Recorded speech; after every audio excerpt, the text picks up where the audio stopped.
गांव जिसे 1.5 साल पहले सरकार ने मॉडल गांव घोषित किया था, लेकिन आज यहां की हकीकत देखकर कोई नहीं कह सकता कि ये गांव किसी भी तरह मॉडल हो सकता है। इस रिपोर्ट में हम दिखाएंगे कि कैसे एक मॉडल गांव सिर्फ नाम का है, हकीकत में यहाँ के लोग बदहाल जिंदगी जीने को मजबूर है।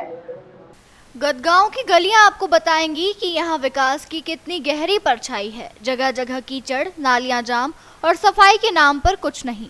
बच्चों का स्कूल जाना दूभर है। बुजुर्गों और बीमारों को बाहर निकालना खतरे से खाली नहीं।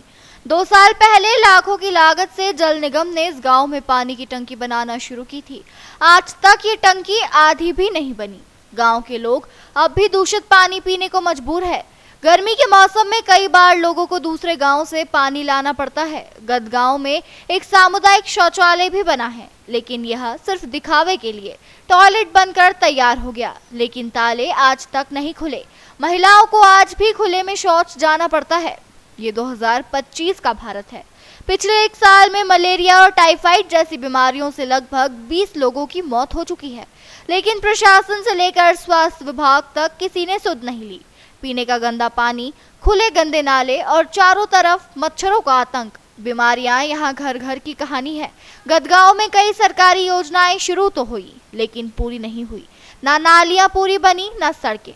अधूरे निर्माण स्थल आज मलबे और गंदगी से पटे हुए हैं और सरकारी कर्मचारी सिर्फ कागजों पर काम करवा रहे हैं।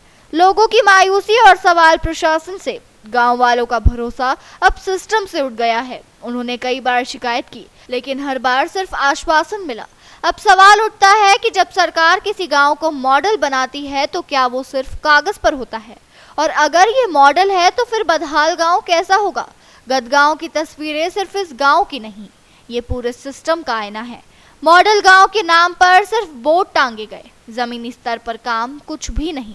अब वक्त है कि अफसर फाइलों से बाहर निकले और जमीनी हकीकत देखें।